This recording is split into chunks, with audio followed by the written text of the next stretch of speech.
Hi, folks, and welcome to Glenn and Adrian's Rock Talk. I like the shirt again. You always come up with the shirts. So today's subject is Blue Cheer, and in particular, their first album, Vincebus Eruptum, which is known by a lot of people, or at least considered by a lot of people, to be the first heavy metal band. Particularly that first, maybe their second album too. So I happen to have a copy of the vinyl from back in the day. I Oh, didn't buy it back then. I'm not that old, but I had a friend who had all the Blue Cheer albums at the time, and see, they have the kind of funny print, yeah. you Mine's know. a little different. Mine's blue. Yeah, that's a reissue. Actually, I gave you that one. Yeah, I think you did. Yeah. Yeah, it's actually in better shape than this one. So, but this first one is famous for having "Summertime Blues" on it. Yep. It's their version, and it's very heavy. Ain't no cure for the summertime blues. They were known as an extremely loud band. Oh yeah.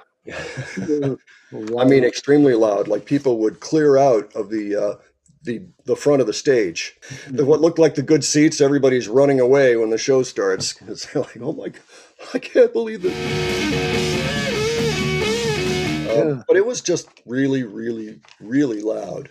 And I can't really show you on this record because there's no inserts. But I can kind of show you on the other. This is their second record, Outside Inside, which I also have a pretty nice copy of. This thing opened like this, Hmm. okay, but further, and then you go here. You got this, but wait, that's not all. Then you got this over Right. here. Wait, where's the album? I don't want it to fall out. And there you can see some of their amps. Yep. Whoops, hope I don't screw it up. Yeah, so these huge Marshall stacks behind them, and the drummer going nuts, and that's Yeah, I think the drummer is like between the stacks. I mean, he's yeah, actually between them. He's not. He's yeah. not.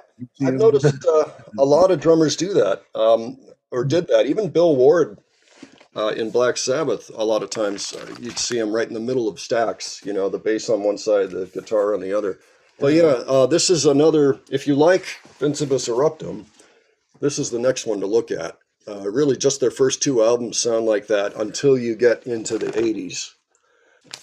They reformed in the 1980s. They actually reformed several times, but didn't always have a record contract, but they had a contract in the 80s. Did But they have a third album called New and Improved or something? Or did that they, come out? I mean, if you want to see them all, I can show them to you.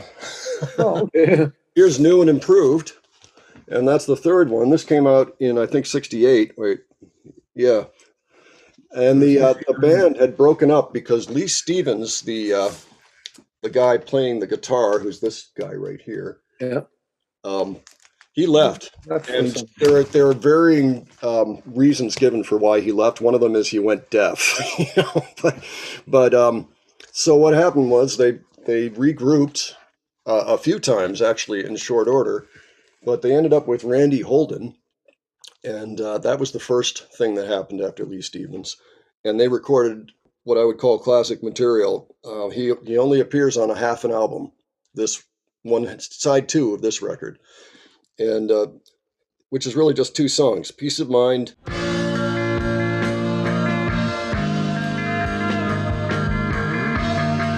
and Fruit and Icebergs.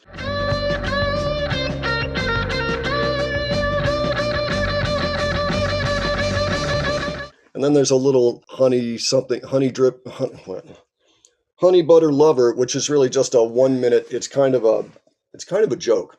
Sounds like a folky thing. She said goodbye to me. Fades away, and then suddenly somebody smashes a gong as hard as they can, and the next 45 seconds is the gong. Hmm. Side one of this is a totally different band because then Randy Holden left. And they brought in guys, Bruce Steffens and Burns Kellogg. Now, there's something really interesting about Burns Kellogg. Ralph Burns Kellogg. Well, he's also known as Ethan James. who was a producer. He produced the Minutemen's Double Nickels on the Dime, for example.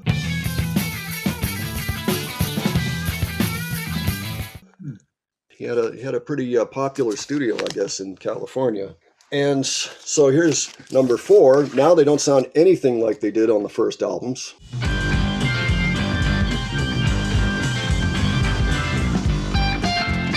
That's Ralph Kellogg Burns, or Ralph Burns Kellogg, and / Ethan James. Yep. There's Dickie. This guy is named Norman Mayall, and he was a drummer, and also I think he dabbled in sitar. And then Bruce Stevens, or Bruce Steffens, I'm not sure how he pronounces it, who was another key guy that got them through some of these transitional periods in the late 60s. The back of the album cover is utterly silly, as you might expect. Everybody's naked except for Dickie, who's decided not to participate except to become the Thing, smoking a cigarette with sunglasses. Yeah. You know. But there's some good songs on this. And, maybe even before I go any further, what I should do is just show. As soon as I had borrowed all these albums, I loved them, but there was no Blue Cheer to be had anywhere in the late 80s when this happened. And so, and then all of a sudden, almost as if by design, this came out. And it's the history of Blue Cheer. Nice enough on this side, but on the other side, they took songs from all 6 albums. So, wait, here. So you can't really see very well, but so you got Vincebus here, you got Outside Inside, New Improved, Blue Cheer Eponymous, and then the next 2, which I have right here. And this is a great compilation. It's got nice tracks from all the other albums. So if you don't want to chase down all the other records, but you're interested in what Blue Cheer sounded like in the late 60s, early 70s, this is a great way to do it. History of Blue Cheer. Can probably get it, used for a low sum. Well, this is number 5, and it's called Blue Cheer number 5, The Original Human Being. I finally went out and tracked all these down in the early 90s. So, because I said I have to have these. And, there you go again, Norman. This guy's Gary Yoder. Gary Yoder. He was with CAC, wasn't he? Yep. He was the lead singer in CAC. I got inside, it was a brand new day.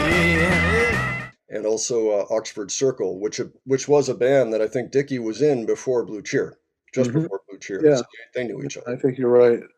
And here's Ethan James, Ralph Burns Kellogg again. I think he stayed for the last 4 records or something. So, and there's some good stuff on this too. He played mainly keyboards, right? Yeah. Apparently he also played some bass, which is interesting because Dickie's a bass player. But yeah.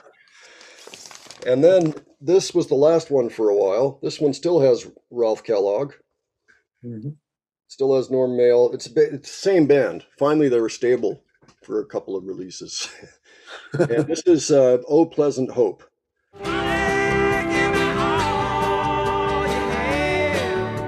Which has some pretty funny stuff on it and some pretty good songs on it. I'm the Light and Highwayman are great. There's a song called Lester the Arrester that's just about an overzealous drug cop, I think.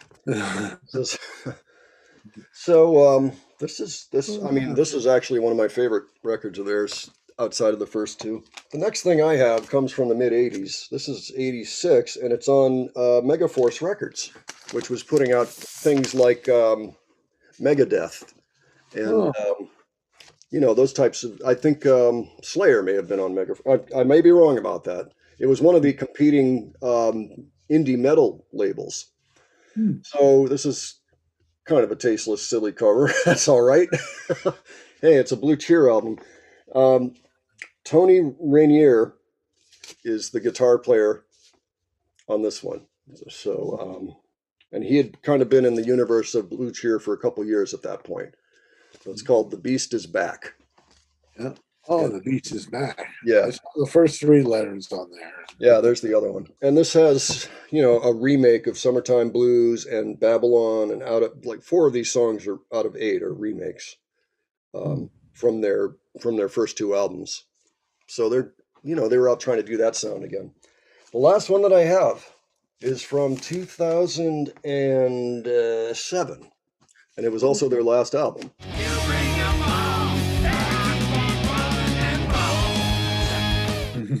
And there's some good tracks on this. This is a nice solid record. I found out one day later, while they were on tour for this album, that they were playing a small club in DC. Oh, And I missed them because I just didn't know about it, and I found out about it the very next day, and I was so mad because I Oh. would love to have seen these guys. I would have, I would have been mad. Yeah, and it was like, a 200, 300 maximum capacity club. So it would have been nice, and I probably could have talked with them, and but I mean, who knows? But the opportunity might have been there. So, and their whole career really got started because of this record, and because of Summertime Blues becoming a number 11 hit. I'm trying to get a date. So you got a chance to listen to the record over the last week or two.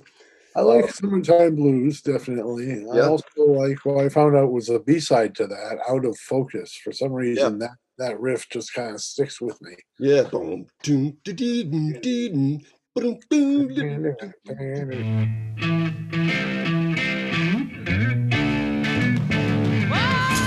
good stuff. Yeah. Yeah, I love that this thing. I don't know how much they spent recording this, but it wasn't very much. I think it was done in a big room.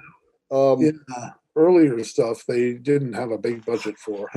No, yeah, I'm sure they didn't. I mean, as good as Outside Inside is, this earlier record that I was showing you, as good as that is, it sounds pretty bad, and there's actually a pretty good reason why. They had to relocate because at the studio, the neighbors around the studio were complaining about how loud they were playing for recording. And this is a studio, okay? So right next to a recording studio, and they're complaining about noise. well, I don't know if they always did, but they did with Blue Cheer. Yeah. Which tells you something. So they had to relocate, and they ended up recording it on a pier in kind of a big warehouse space. Oh, So, yeah. because that's all they could go. So there's this cavernous sound a little bit on parts of it.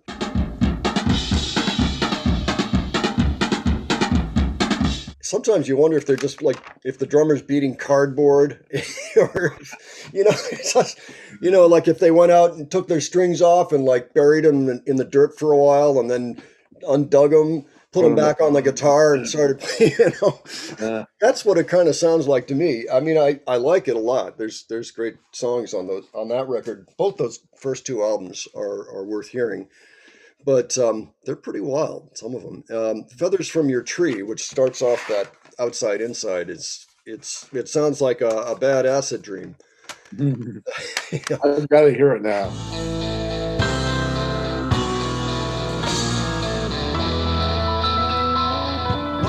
But this is how they got going, how they got their career happening. And I like the Rock Me Baby because the drums just sound ridiculous. It sounds like he's just beating the ever-loving crap out of the drums. And the bass, I mean, you can tell they recorded that one really loud.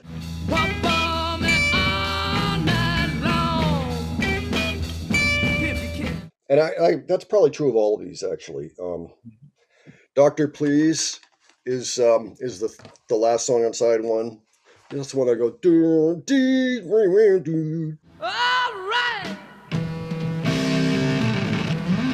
What, 7 or 8 minutes long, something? Yeah, like it's pretty long. It goes into a jam, and they double time it for a while. I like it, but boy, it's like wow. The guitar is so loud. It's almost absurd, Yeah.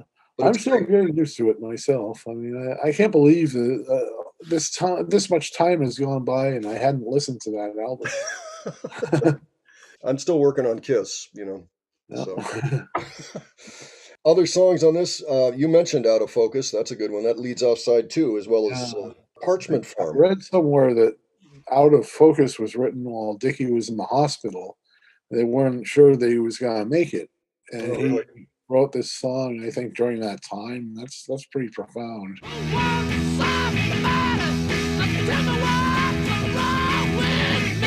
Yeah, that's interesting. I wonder what the incident was that put him in the hospital. I think Or, probably had something liver related, I think, or yeah, something like that's that. possible. I don't know. So yeah, out of focus. Then Parchment Farm. Parchment Farm is also, it's kind of like Dr. Please in that it starts off just a really driving kind of almost blues thing.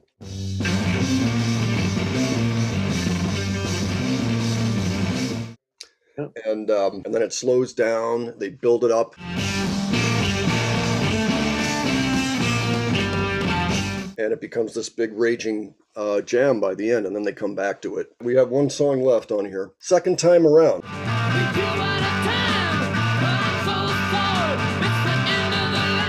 I'd say that's probably my least favorite of the whole album, but it's got a lot of the stuff the others do. Yeah.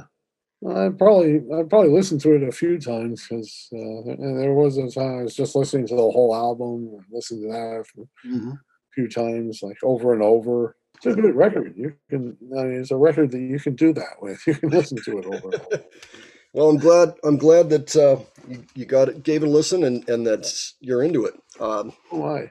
Very, very excited about that. It's never too late to get into Blue Cheer. So Yeah. thanks everybody for going on this journey with us down Blue Cheer Lane, and we hope we've inspired you to go listen to some of this stuff, especially Summertime Blues. If you just have 3 minutes, go listen to Blue Cheer Summertime Blues on YouTube or somewhere else. If you liked this video, please like and subscribe. Maybe share with your buddies. And if you're subscribing, you can hit that little notification button, since we get stuff up about it once a week, maybe once every 2 weeks. Sometimes it can be a little erratic. This way you'll know as soon as we put something up. So please give that a consideration. I'm Glenn. That's Adrian. Right. All right. Take care. See you later.